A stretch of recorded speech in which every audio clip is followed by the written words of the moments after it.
and welcome. I'm Harriet Agbinyi. Tonight, Anglican Primate Reverend Nicholas Oko seeks extension of anti-corruption war beyond the federal level, says fight is an indictment on all citizens. Nigeria's poor electricity supply comes into focus as participants at a forum on energy challenge the federal government on implementation of energy policies. Health workers at the Federal Medical Center, Owerri, down tools as the federal government clears medical director of alleged mismanagement. And the death toll from a train accident in Cameroon rises to 63. On the business news tonight, regulators call for improved structures against substandard goods at the ports. On sports news tonight, Spain's Enrique Lopez Perez and Switzerland's Connie Perrin emerged champions of the 2016 Lagos International Tennis Tournament.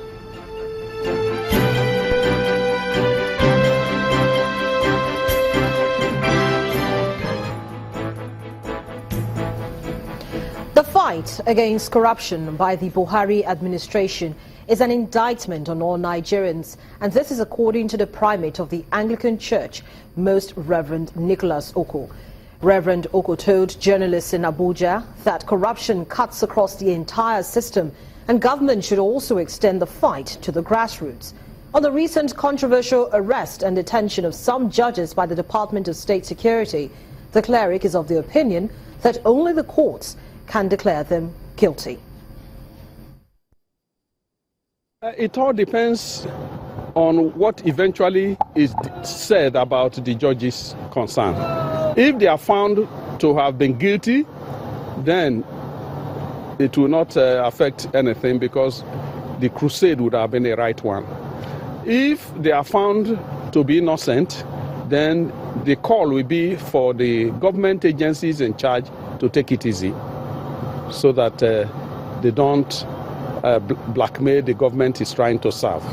The crusade about corruption is an indictment upon all of us because what I have continued to appeal to government is that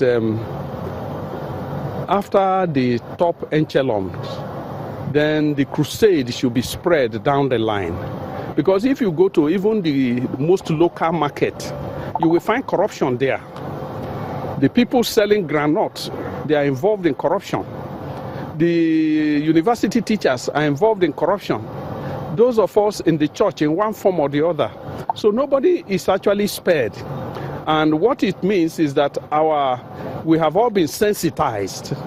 And every nook and corner of the country should be focused to ensure that we produce a better generation after our own that will be free from corruption. Reverend Oko's position seems not too far from that of the Executive Secretary of the Presidential Advisory Committee Against Corruption, Professor Bolaji Owasunoye. He's of the view that corruption has thrived in Nigeria, largely due to the culture of silence among the citizens. Professor Owasunoye, who was speaking on our program Dateline Abuja, also clarified the committee's position on recommending the plea bargain option in the fight against corruption.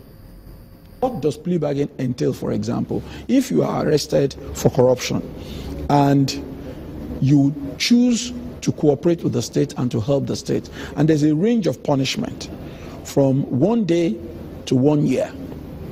In a plea bargain arrangement, okay, you can get the lower punishment as opposed to getting the higher punishment. We have never said return the money and that's it, free. The decision to prosecute you remains that of the state and it retains that prerogative. And the plea bargain manual strategy document, which we have released, makes sure that the mischief that the public is afraid of does not happen. In what way? I'll tell you, we categorize what is a high-profile corruption case, in which case the state will give you no concession whatsoever. For example, it affects the security of the state, it affects the economic integrity of the state, it has international dimension, Are you following me? Even though it is perpetrated by a politically exposed person or a non-politically exposed person, the consequence of which has deleterious impact on the state. So there is a whole range of things that you need to evaluate. Well, everybody is suffering from this culture of silence. When you see something that is obviously wrong and you try to rationalize it by putting personal interest above community interest, you are already guilty of that. You become a part of the problem, because whatever happened in all of the agencies and in the places where right now the president's anti-corruption war is unearthing, people already knew about those things. They knew that these things were wrong, they knew these things were happening, but they never said anything. So you could sort of resolve that, or in one of two ways. It could be one that they were afraid, or that, well, they said, I'll wait for my turn. Well, energy experts have continued to complain about the deplorable level of power supply in the country and want the federal government to invest heavily in the sector to grow the nation's economy. At a conference in Abuja to mark this year's World Energy Day, they attributed the poor economic development in most African countries, including Nigeria, to the lack of efficient electricity supply. Besides wanting increased investment in the sector, the government is also being challenged to ensure full implementation of existing national energy policies that will make access to energy sustainable and affordable. Access to affordable energy, including fuel and electricity, remains a major priority to many Nigerians. It also informs the reasons why successive governments have invested huge sums of money to develop the sector in recent past. For example, the 2016 appropriation bill earmarked over 400 billion naira to the Ministry of Power, Works and Housing, an allocation many say is an improvement over the past. In spite of such investments in the past, access to efficient electricity supply in Nigeria still remains work in progress. Energy experts converge on this hall to mark the 2016 World Energy Day in Abuja. The theme for this year is sustainable and affordable energy and the challenges for Nigeria. Some of the speakers in this forum attribute the poor economic development in Nigeria to the lack of efficient electricity supply. Give me a nation that is connected to light, and I will show you a nation that is economically buoyant. A lot of people could have easily become a barber if they can just have light to open a barber shop or hairdressing. And if you go to the United States, small businesses dominate the economy. The representative of the Energy Commission of Nigeria argues that there is enough policies to make energy accessible in Nigeria. He, however, decries the lack of political will to implement those policies. Policies are well entrenched, plans are well developed, but the gap has always been between realizing these plans and policies for practical applications. Meanwhile, the Acting General Manager, Resource and Development at the National Electricity Regulatory Commission explained some issues surrounding electricity affordability. The cost of electricity maybe in Abuja would have been about 32,000 naira per kilowatt hour. But because somebody is paying higher and paying less, and also paying more than some other people, that's the way affordability has been built into the tariff. So some people who are consuming less will pay more, will pay less.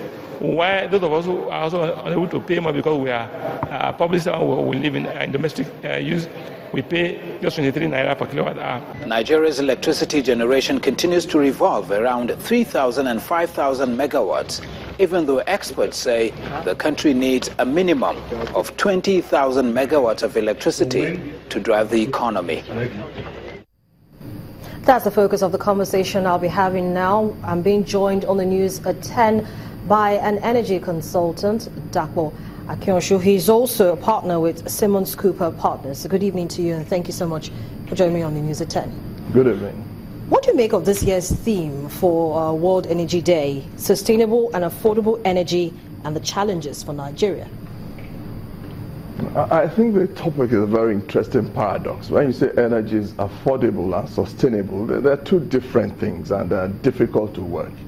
What we have is a situation where we want power to be constant and sustained, but at the same time being affordable. At the stage at which we are in our development, it is a bit difficult to have sustainable power which is affordable. And that is a challenge we've been having. The power generating companies, the distribution companies are complaining that they are running at a loss. They cannot get enough money to fund the system. So we have to pay more. The consumers are saying we don't have enough power and therefore we don't want to pay. And that creates a difficult balance to work out.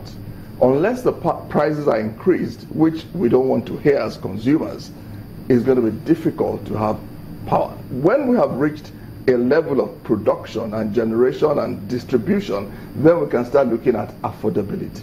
But at this stage, it's going to be difficult to have sustainable power at an affordable price. Do you think the pace at which all parties concerned are working towards ensuring that we have sustainable power in the first place is commendable?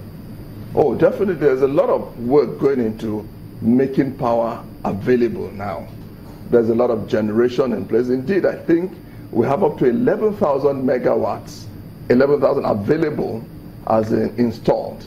Then there's another 7,000 odd that can say is ready to deploy if we can get it through the gate. The issues that make it unavailable include transmission, gas, and distribution, collection issues. But the capacity is there now to provide enough power for everybody to have enough at this stage. It is the ancillary issues that are not making it available to everybody. But that is contrary to what we, to most of the reports that we hear, that even though we seem to have that much power, we can't distribute it because of poor infrastructure. But then again, some would also argue that we don't generate that much, 11,000 megawatts. No, we do not generate 11,000, but we have the capacity to generate it if everything works together. For instance, the largest problem we have is the gas supply to the turbines. There are a lot of turbines that are idle now because they don't have gas supply. Why don't they have gas supply? Infrastructure issues, availability of the gas molecules, even from the production. So those issues don't make the gas available to the generating companies. If they don't have the capacity to generate, then there's a first problem. Then even when they generate, there are the transmission issues. The transmission network is aging. A lot of work is going into strengthening it. I know that recently Alaoji Kotekpene has just been completed on one of the transmission lines. And there's a lot of transmission regeneration going on, but it is slow, it is hard, and they still have the issues of being able to complete the network, because we have one grid that runs around the country now, and to complete that grid has been a challenge because of differing issues. In the Niger Delta, they've had challenges with the vegetation, they've had challenges with militants getting access to complete the network. So those things don't make it easy to complete the transmission grid. Even with the transmission grid in place now, they can't distribute because sometimes the discos are saying when we get it, we can't collect the money back. We're losing a lot of money. So we know the issues: infrastructure, funding, and the inability, of course, to prevent the blowing up of and the vandalism of pipelines. Do you have a timeline, for instance, when you expect to see an improvement and distribution of energy? We hope that in the next 3 to 4 years, there should be substantial improvement, provided, and the buck stops really with the distribution companies. A lot of the distribution companies are not putting enough funding into developing their networks. People are complaining about metering. We are not getting meters, we are getting, and it appears that the discos are comfortable to give estimated billing. One of the things I have thought of is that, can't we reverse the process of owning meters? Can consumers be asked to buy their meters, own the meters, and then be connected to the grid instead of waiting for the discos to connect them? Dapo Akionshu, energy consultant and partner with Simmons Coopers Partners, thank you so much for joining us on the News at 10. You're welcome. In part 2, after the break, protest trails long closure of Osun State College of Education. Please join us again.